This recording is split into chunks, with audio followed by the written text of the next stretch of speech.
Hey everyone! Welcome to Be the Change.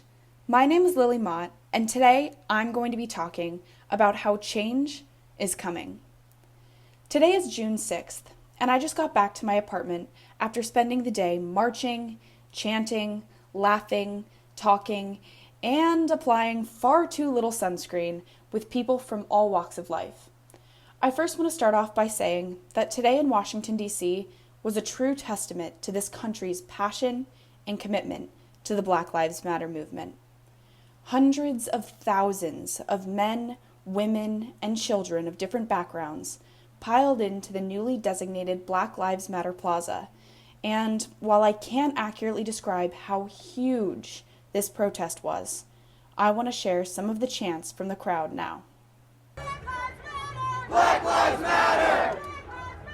Black Lives Matter! No peace! No peace! Police! No peace! Police! No peace! Police! No peace! Police! No peace!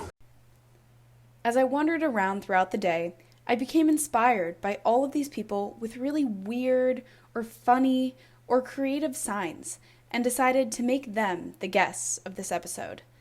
I asked them all the simple question, why are you protesting? And the following clips are my favorite responses. My family has been marching since 1963, Birmingham, Alabama. Okay, this is roots. This is deeper than what is being televised. This is my father. I will protect him. That's why I'm protesting. Just because if we weren't here, then this wouldn't change, too.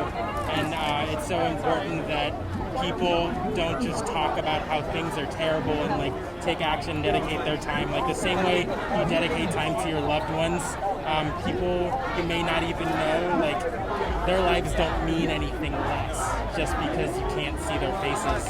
You get to see so many people today who matter, who if we saw them die in front of us would shake us to our core, and we can't let that keep happening. So I guess that's why we're here today. I'm just asking that everybody, not black, not white, not Hispanic, just everybody just come as one. I did 25 years in the military.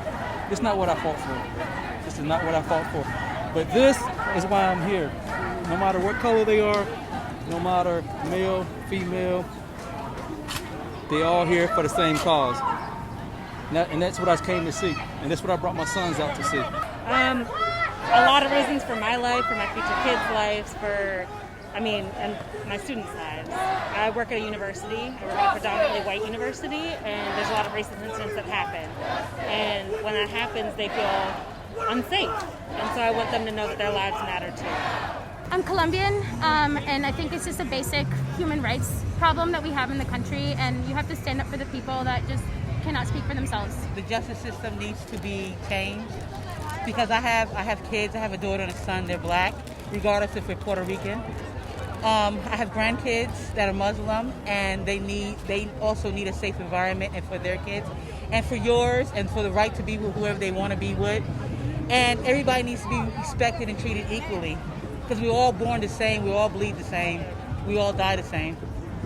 It's 2020. My grandparents went through this, my great-grandparents went through this, my great-great-grand. We need the old ways to die out and with the new. I'm protesting for the lives and the future of everyone in the past and everyone in the future. I have an 18-year-old that this proportionately affects regularly, and I'm afraid for him. Just to have daily life. And I'm proud of my heritage, and I'm proud to be black, and I'm here to support the movement. My takeaway from today's protest is pretty straightforward. I am inspired. I believe that all of the hours spent, the miles walked, the voices lost, and unfortunately all of the pain endured by protesters will not be in vain. The victims of police brutality whose names are chanted in the streets, George Floyd, Ahmaud Arbery, Breonna Taylor, and many others, will be remembered, and they won't have died for nothing. From a sheer voter attendance standpoint at these marches, November is not looking good for Bunker, which is a cute little nickname for our president that was printed on hundreds of signs today. This protest made me believe that change is coming. first to the White House and then to the rest of the country through policy reform. Now I want to get back to the signs really quick, because I have to tell you about the most interesting one that I saw. And it made me really think about my generation and our role in this whole movement. There was this guy walking down the other side of the street carrying this sign that read, "You f*** with the wrong generation." This really resonated with me. See, my generation receives tons of criticism from older generations. We've heard, "You're obsessed with your social media," and "You're on your phone too much," and my personal favorite, "Why in the world would anyone need so many pictures of themselves?" Because for some reason, other generations cannot comprehend the concept of Snapchat with its disappearing photos. Sorry, that's a rant for another time. But right now, I would like to argue that our generation created this movement. Every American adult has seen, or at least heard about, the horrifying video of George Floyd's death, and I just want to walk you through its origin. The viral video that sparked a civil rights movement in all 50 of the United States was filmed by a teenager on her cell phone who posted it on social media, where it blew up and has now received millions of views worldwide. While his murder still would have happened, without this video and the use of social media, George Floyd's death never would have sparked so much anger around the country, and the protests may have never reached this scale.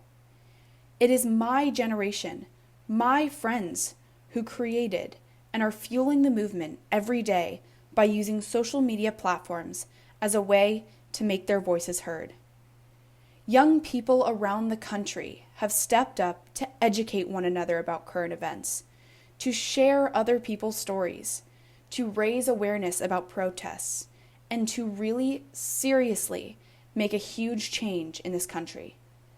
Social media has given my generation a voice, and without our videos, tweets, posts, and messages, this movement wouldn't be nearly as strong.